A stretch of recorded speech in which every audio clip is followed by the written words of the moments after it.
Welcome to the Ecom 80/20 podcast, the show for brands looking to compete and win at selling online by building better customer relationships.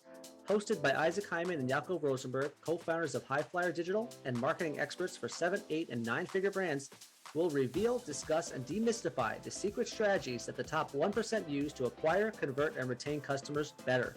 Our mission is to help level the playing field and help you build more profitable, predictable, and scalable revenue streams for your business. Let's get started.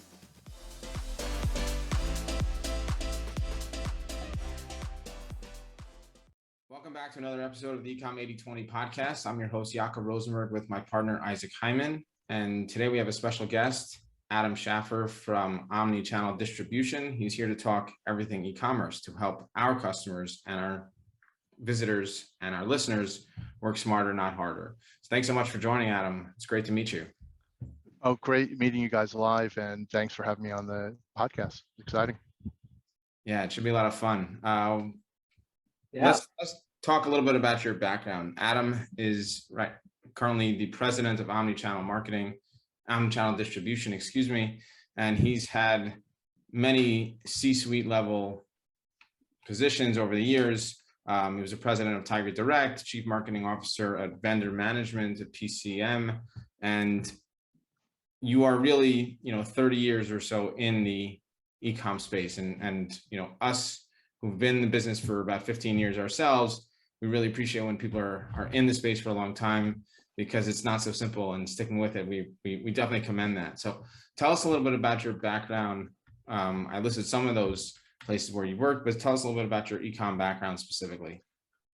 Sure, and thanks again for having me on the show. I guess that's a nice way of saying that you're old, right? 30 years, 35 years, and in an industry where there are a lot of young people, and you meet people, and they say it's really a young person's game, and the answer is, I don't think so. I think it's in everybody's game, because you bring that experience from pre-e-commerce, from direct marketing, and you bring that direct marketing to e-commerce, which then became the, e-commerce was direct marketing with, on steroids, and getting results much faster. The original concepts are the same. So when you can apply the original concepts, it's like being able to, to write a process document and then automating it, right? And so you really know why you're doing the things you're doing, and you really get to take advantage of the great new technology that's out there now. So, I've been in the business for a long, long time. Today, I'm the president of Omnichannel Distribution. And guys, I am so sorry. It's a long name. And I really wanted to get the URL ocd.com, but I do think that offends some people, although it is kind of and it's about $2 or $3 million for the URL. So we're going to lay off that, and maybe we'll have to shorten our name a bit, but it's a long URL.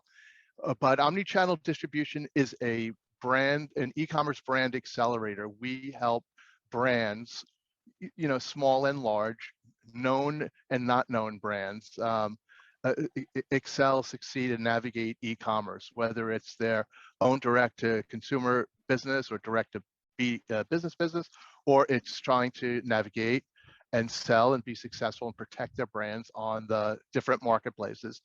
And so, that's what we do. I've been in the business, you said, for 30 plus years. And the angle that we come from is from the reseller side of things. So, it's still the same concept. We work with brands to figure out what it is, that makes their brand special, to help them figure out how to tell that story to the audience out there, and help them acquire new customers no matter what channel they're going into. And whether we were a reseller at Tiger Direct or some of the large national solutions providers, it was all about working with brands and figuring out how to market their brands with them, for them, and in many cases better than them in the space that we were in. And we continue on. So from the early days of catalog printing and mailing, and I don't know if you guys ever got a lot of catalogs, but pre-internet, we had a company called Mac Warehouse. Mac Warehouse was based in Connecticut, and we mailed about 5 to 6 million catalogs a month. 5 to 6 million catalogs, so that's a lot of trees. And especially where you live, Yakov, they would probably shoot me for that, right? Yeah. So that was something. And the process of printing a catalog, can you imagine putting a price in a catalog? The second it's printed, the price is no Mhm. good today. So, but people would mail in their orders, or they would call on the phone and they would order products. And then we created the first, with Microsoft's help, e-commerce site, and Dell started their e-commerce site about the same time. And it was on fire. And why was it on fire? Because we advertised so much by mailing tons of catalogs. They just stopped calling on the phone and going to the internet. We get the order on the internet and we, oh, this is so cool, this is great. But then we'd have to print it out and re-enter the order through our ERP system so we could fill it. Nothing was connected yet back then. So after millions and millions of dollars and the evolution of all this, I look at Shopify today and I'm like amazed how awesome that is. And all, to change a payment method, to add a payment method, PayPal comes out or some new payment method comes out, and to integrate that was an act of God, like to make all our IT folks fit this into their pipeline and to make it work and solid and secure.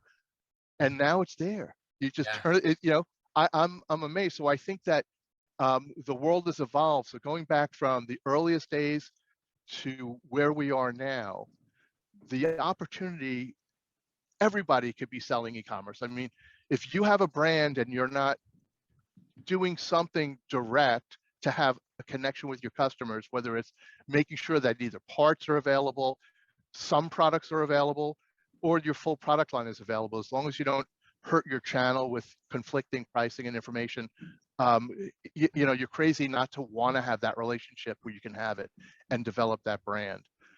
So I'm, from going from big resellers being able to sell products to all brands being able to help themselves represent their brands, and having all the features and functionality that probably cost millions and billions of dollars, back in the early 2000s, late 90s. It's amazing. I'm very passionate and thrilled about the biz. So I kind of strayed from where we were going on my You're history, okay. but it's like I started at the beginning. I'm still there. At Tiger, we were one of the first sellers on the Amazon marketplace, and we were the largest seller at the time selling computer products outside of like the Dell that was selling their own brand, online. Plus, we had retail stores. So, I've seen almost everything: the good, the bad, and the ugly. And I think that the future is bright for everyone. And I think it's the barriers to entry for an entrepreneur to come into the business is so low right now, and could be so much fun. And it doesn't mean everybody's going to hit a home run. I think there'll be a lot of base hits and people will get on base and have some fun, but there's so much room for creativity and a product enhancement and development and design. I wish I was born a little later so I could have experienced this, a little younger. That's amazing. Actually, what your story is just fascinating. How the passion, you could hear it in your voice. And what's very interesting about your background seems that you also built up and scaled your own e-commerce business selling on Amazon, if I'm not mistaken, right? Yes, I mean, so what happens is the world evolves, right? We're doing great selling on our own websites, and it's hard to keep that growth going at a certain size, and the cost of advertising on Google and through all the other mechanisms are going up. And what do you do? And then you see and you hear this giant sucking sound of low prices coming from Amazon, more and more people subscribing to and joining the marketplaces and buying from the marketplaces. So you kind of have to figure out where the customers are and make sure that you're defending your turf and defending your brand, and then growing your brand. And if you have a product that, and some products aren't, some products are one hits and that's it, you buy it once, and maybe there's other product extensions you could buy. But if it's something that's like repeatable, I want to be everywhere that a customer can get it easily, because ultimately, if I'm the manufacturer, I'm fine wherever they get it, as long as my brand is intact and I'm not having my pricing intact. I want to be able to make it easy, because it's going to only enhance your lifetime value. 100% agree. I think that's a fascinating way of looking at it. And you really have to be almost omni-channel right now in this day and age. and be present everywhere, right? Great name. Kind of how we got our Yeah. omni-channel distribution name. Is just I wish we could have come up with omni-channel dist. So something. Right. But no, you're correct. And I I think that some people say, oh, isn't it too late to start an e-commerce business? And isn't it too late to get an Amazon? And it didn't all happen. I think, first of all, if you have a good product idea, if you're an entrepreneur, um, and you're passionate about a product or a product category or type of thing, whether it's a certain sport or a certain activity that you like to do and you're really into it.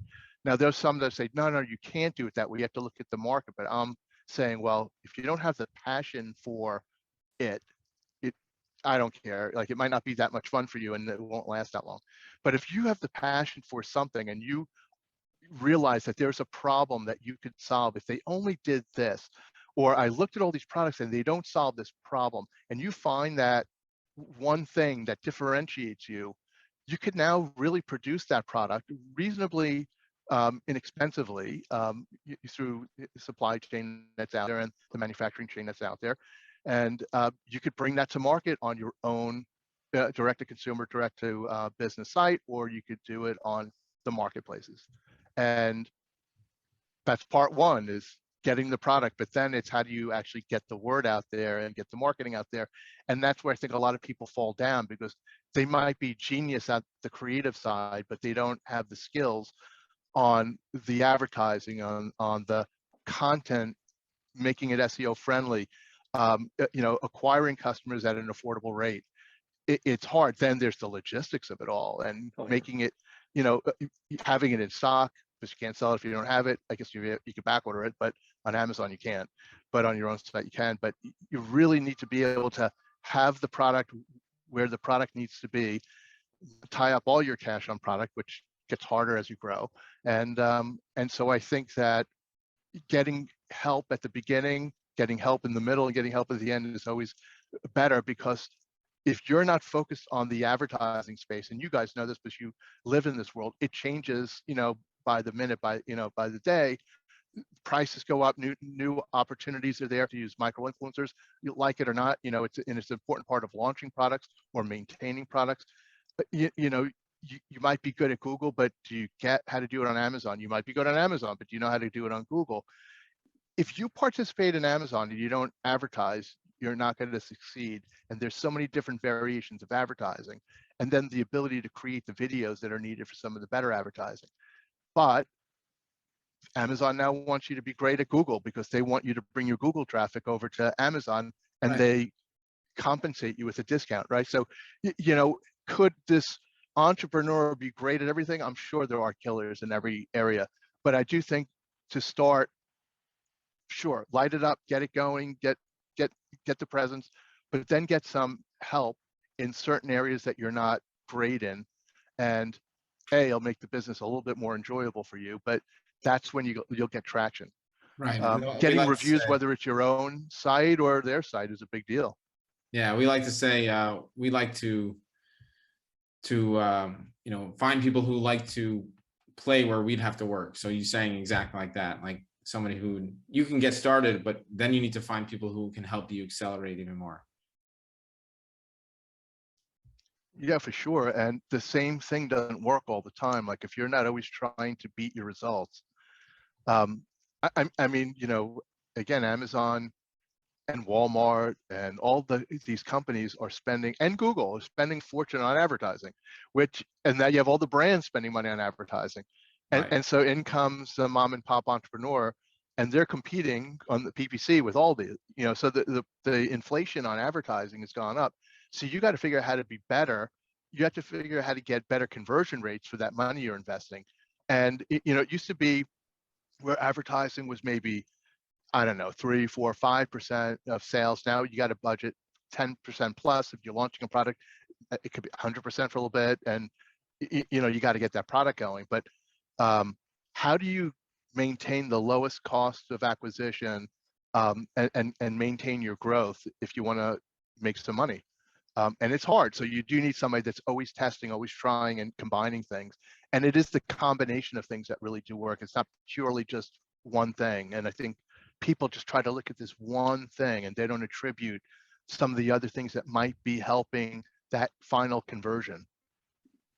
I mean, Yeah. I get advertising everywhere, and then I don't know what ultimately closes me, but something does. And it wasn't that one thing wherever it was the first time I saw it. It was, 5 or 6 different places I saw it, and then finally I hit it. Numerous touch points finally got you.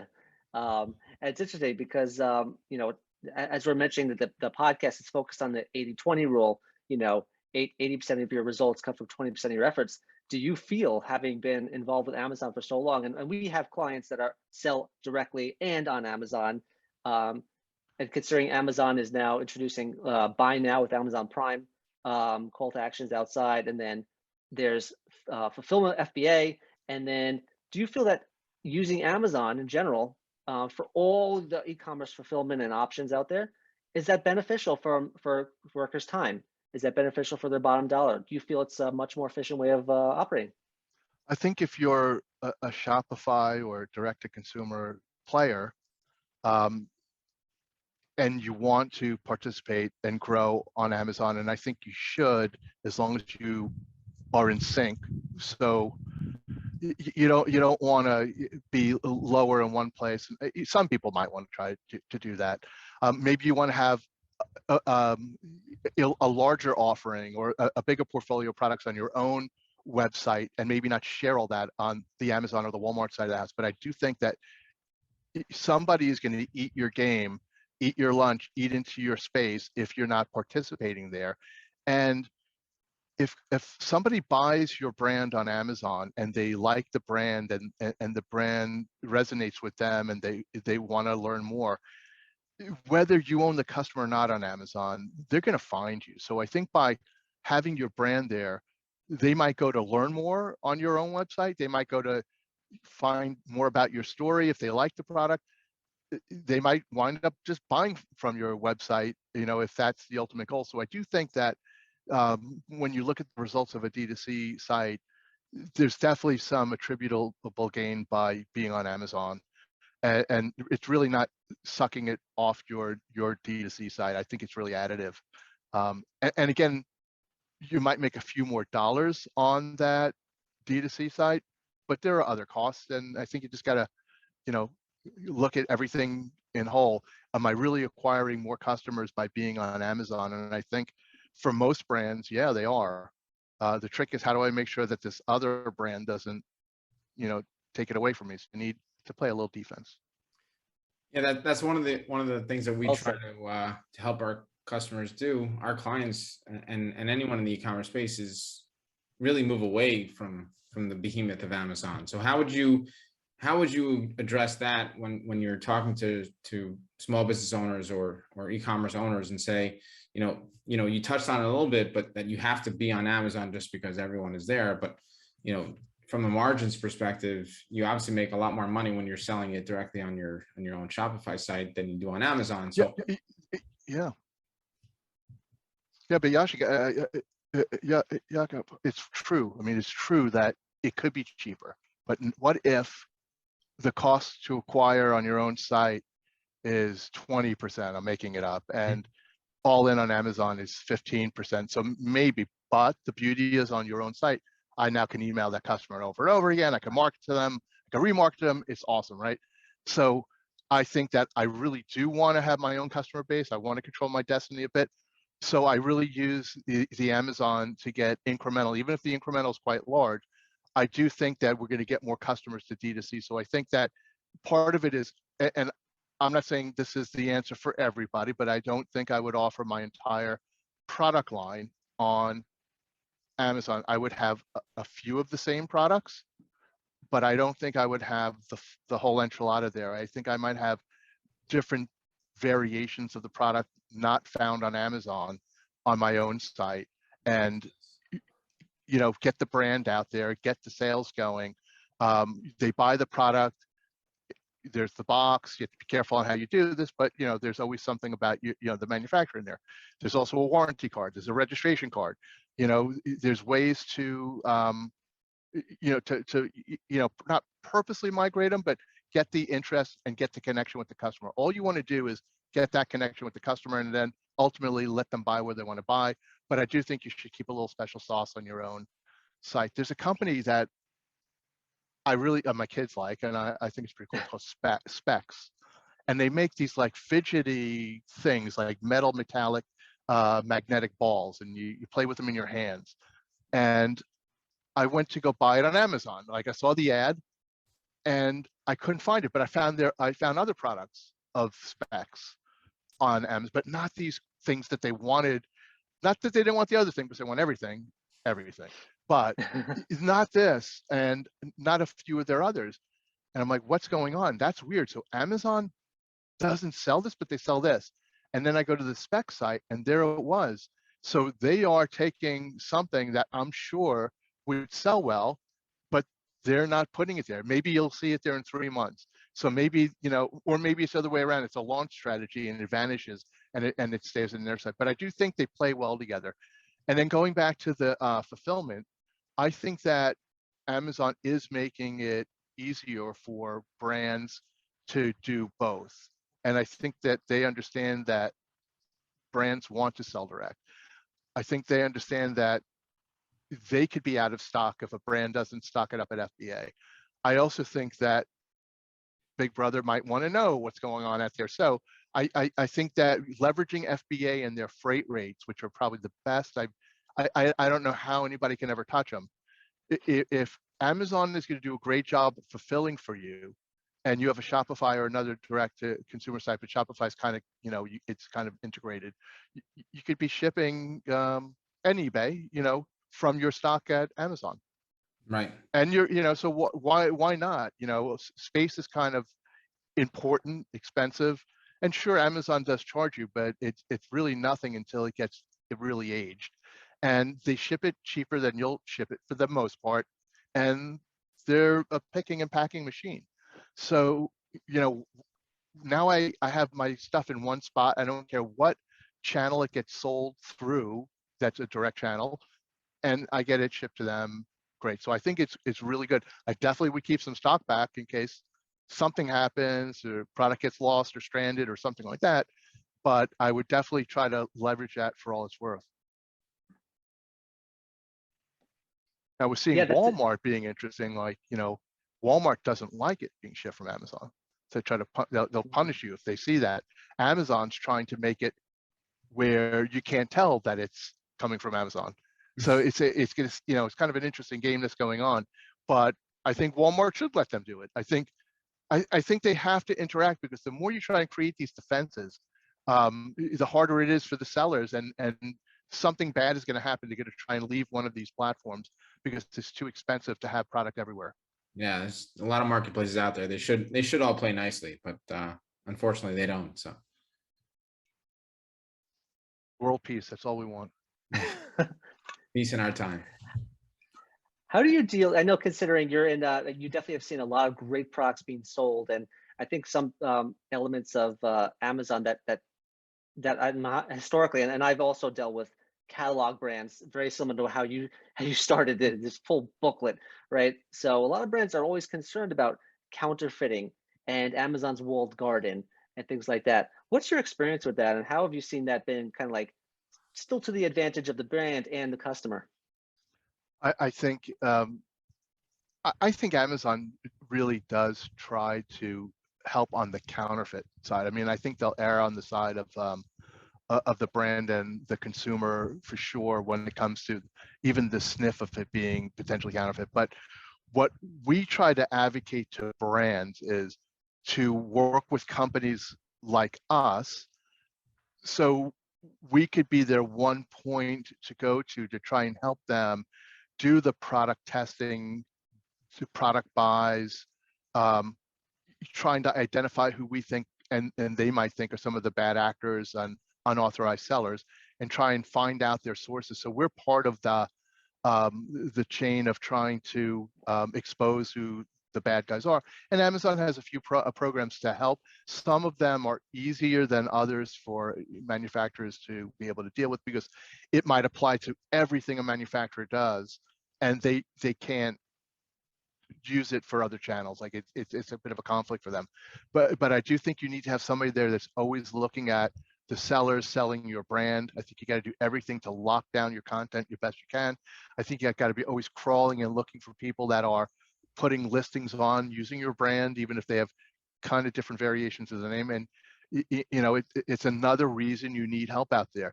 For the smaller brands, it probably doesn't matter. But once it's a brand that is quite popular.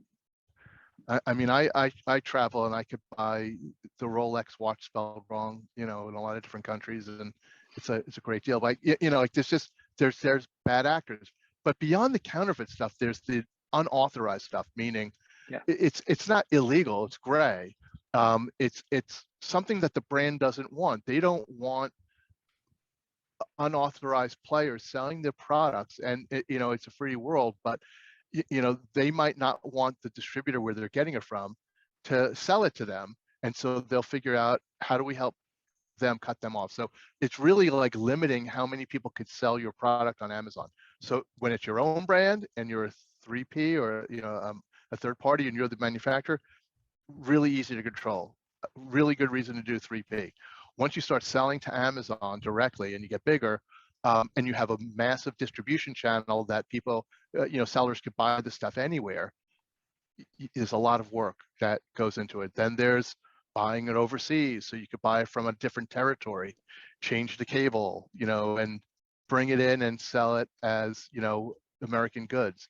So there's a lot of tricks out there, and it's finding the right company. And there are others. I mean, of course, we're the best, but there are plenty of companies that are white knights that will do any, whatever they can to help the brand weed out the bad guys and keep the channel clean. So you got pricing they're worried about, you got counterfeits, but more than counterfeits, you got gray market stuff.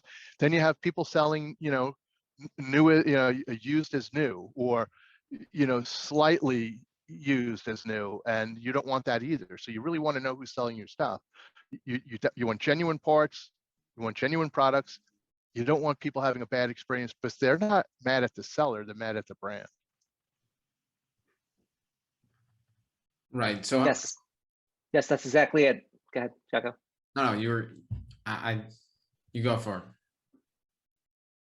No, that's exactly it. I think the brand loyalty definitely impacts exactly anything you do, no matter what product is out there. It's going to really impact your brand and your story. And it's interesting because you mentioned before that, it's a really good study that I've seen. It seems like 78% of product search is on Amazon now, right? If you're searching for product, it's no longer at Google, right? So it seems to be that the more efficient way of acquiring a customer and spending your ad dollars smarter, hence the Pareto principle, would seem to kind of go spend ad dollars on Amazon as opposed to Google or as opposed to Bing. What's your experience with that? How's that? How do you feel like their marketing mix should be for brands looking to scale?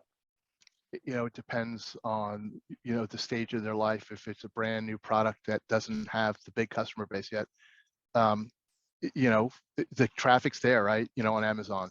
Yeah. If it's a well-established brand, I think you might deploy a different strategy, because you might want to bring more of it to your site. So I do think it's going to vary, but I do think that launching a product, it's hard anywhere. Like, just if it's unknown.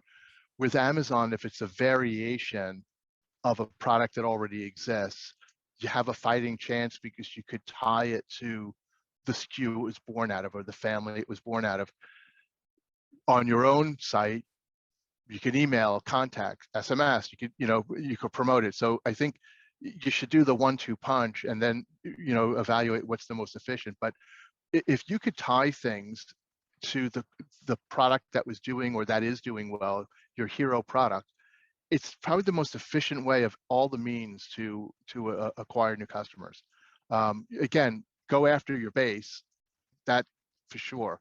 But I think on Amazon, it's going to be cheaper if you could tie. If it's a brand new, you can't, it's not a new color, it's not a double pack, it's not part of the family, it's not something that they'll let you tie, then that all bets are off. You're starting from scratch.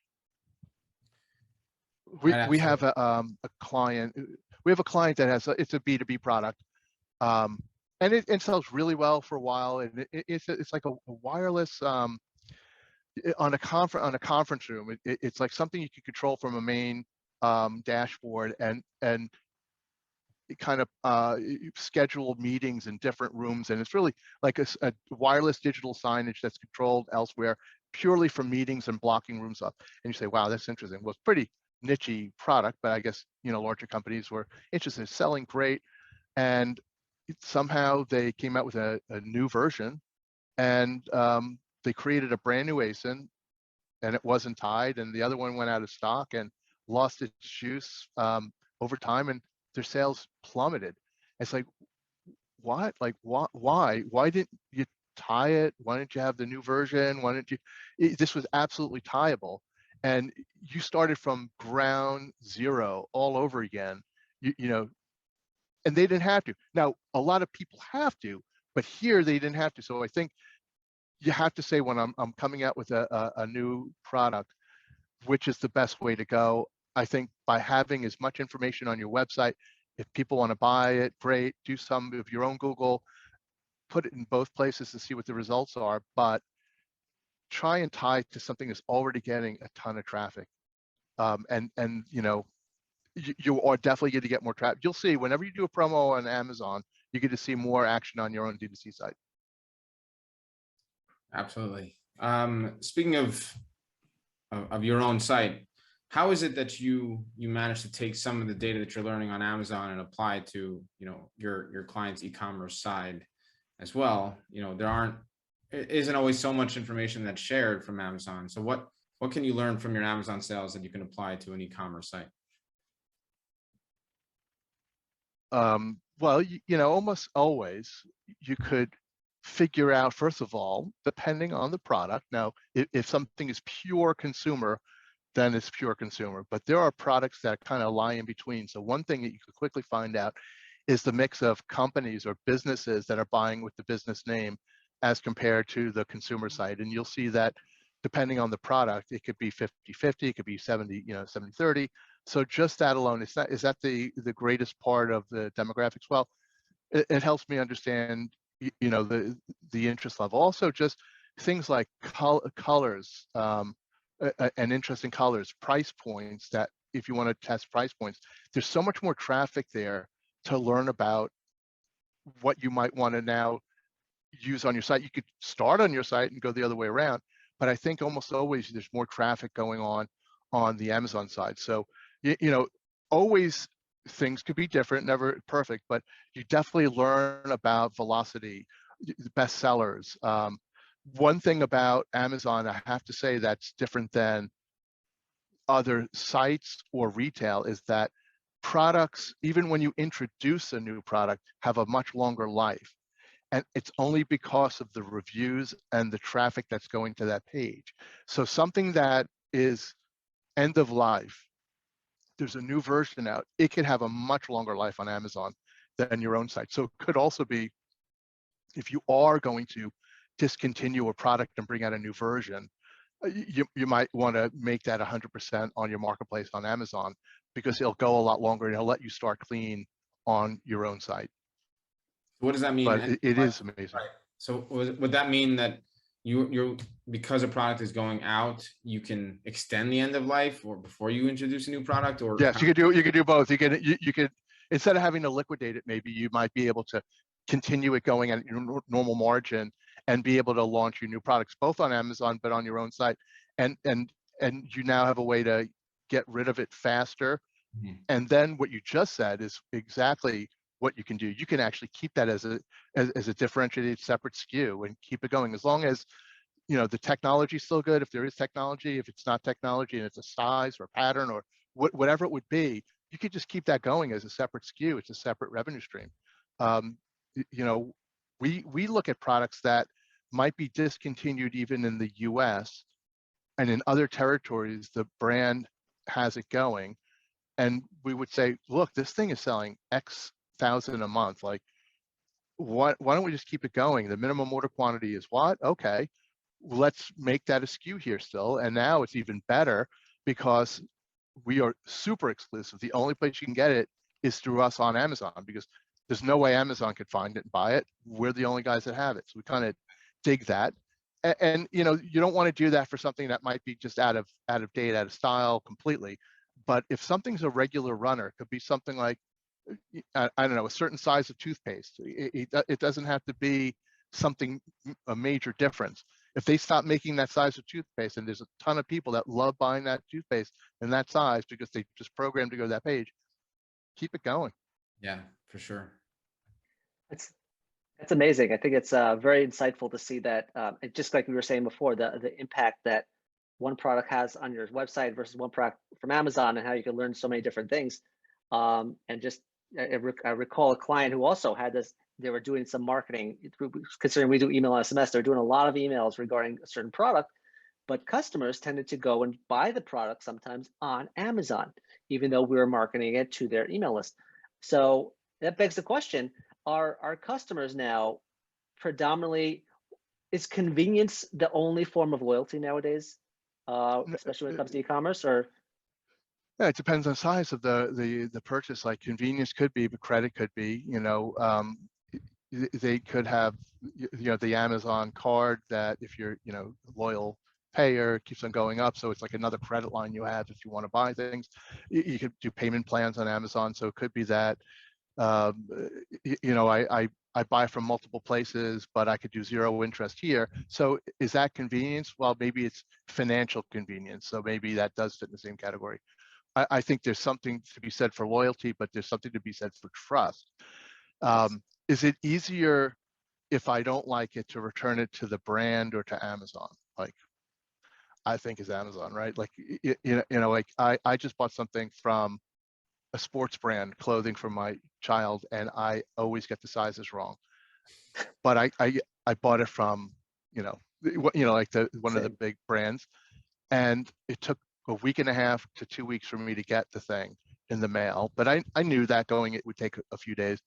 And then of course it was the wrong size, and my wife just throws it at me, and you got to return it. Like, I don't even know how to start to return it. It could be painful. But so there's a lot of things you buy from Amazon. And again, it probably fits in your convenience thing. It's trust. I know that if something's wrong, I can send it back. Now, it's not that the brand doesn't want to help. It's just that they're not always built to have, you know, Amazon's a returns machine. So good for the consumer, not great for the, you know, for the merchants, but I feel safe. Yeah.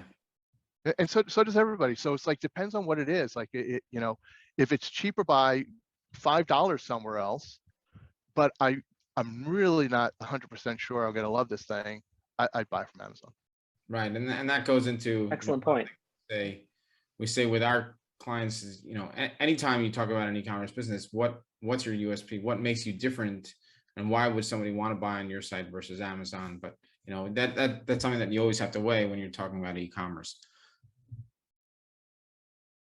I think the brands have to really make sure that they tell a great story on Amazon, but on their own sites, they got to go all out. And, you know, if that customer does want to buy it from Amazon and they're buying your brand, that's a win. Like, okay, so they make a few dollars less, maybe it's a bunch less, but there's some infrastructure that they're paying for back at their place to, you know, they got to add it all up.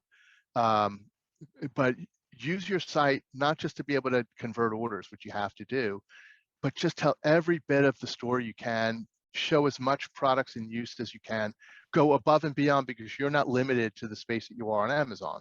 And so you know, customers will go to your site to learn more. So that email that you sent, even if they bought it from Amazon, because they have the Amazon rewards points or whatever it would be that lets them easily buy it there, you might be closing them from that email that's taking them to the Shopify or their own site.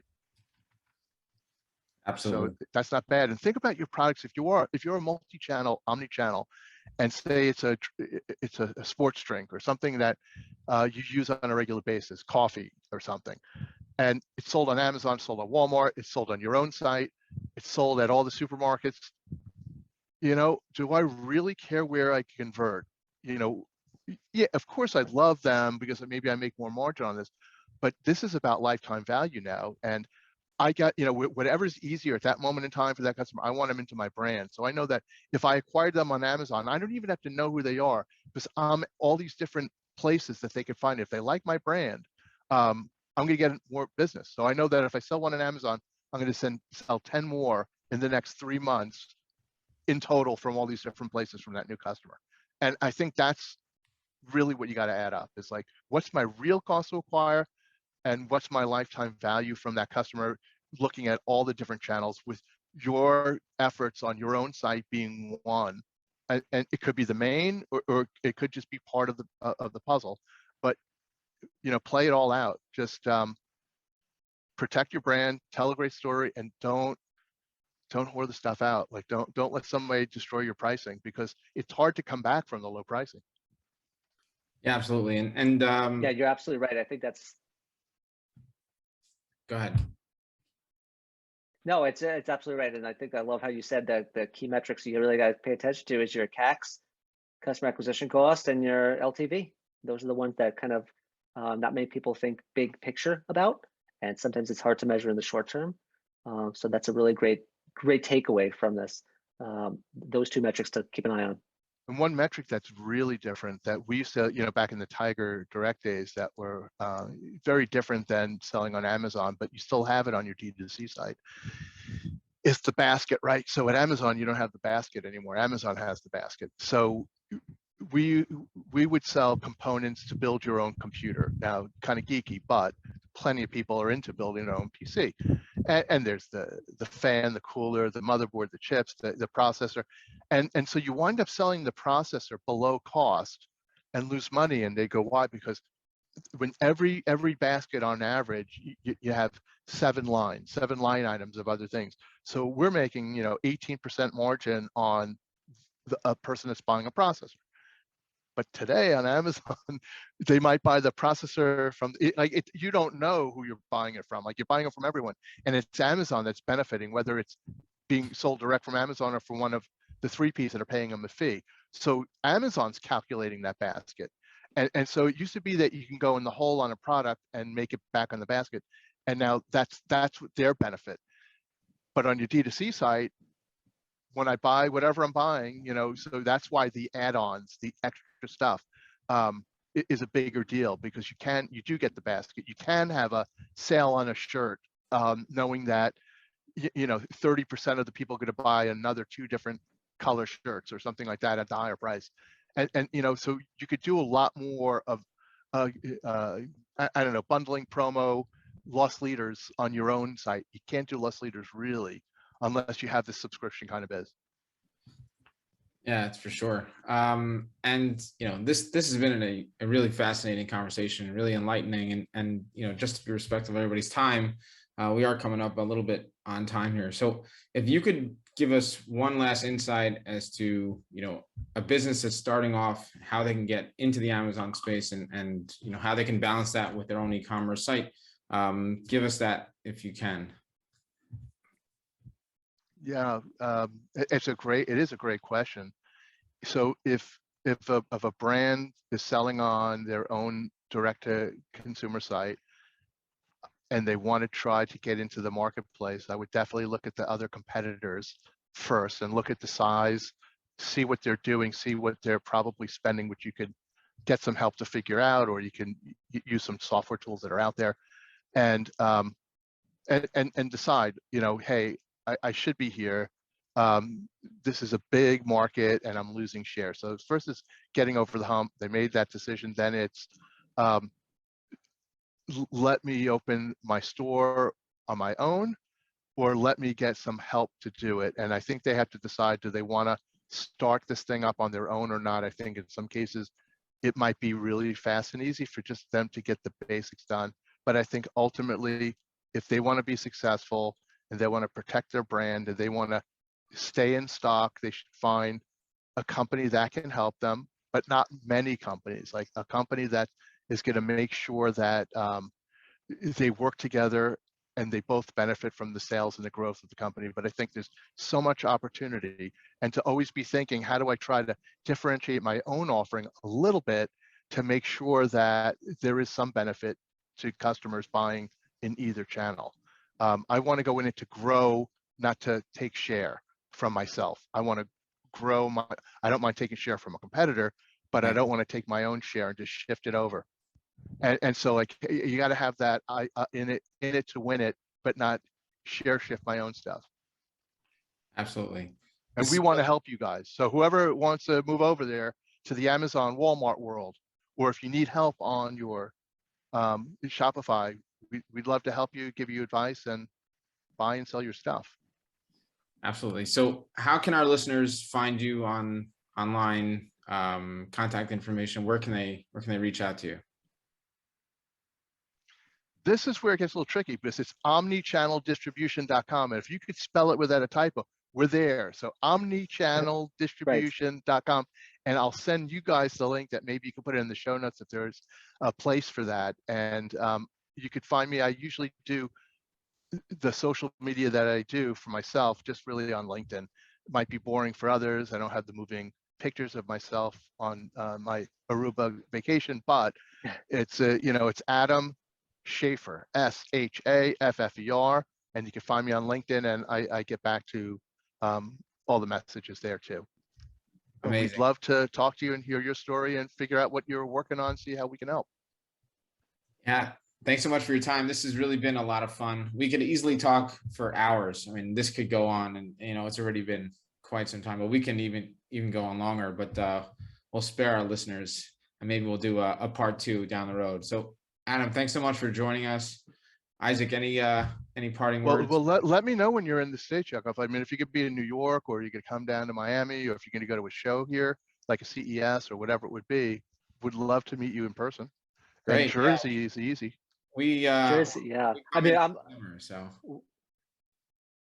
we're actually probably going to be in Miami in July, so maybe we'll meet up and talk. Oh my God! And if you're here in July, let me know, because what's great about July in Miami, it's really hot and sweaty. You'll love it. I know. The iguanas come out, right?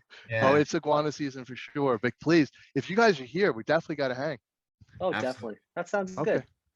Great takeaways. Absolutely. Great takeaways. So. And remember, guys, Prime Day is coming up. They don't have the exact date, but that's in July.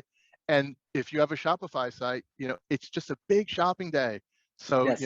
It is a bit of the playoffs and Super Bowl, whatever you want to call it.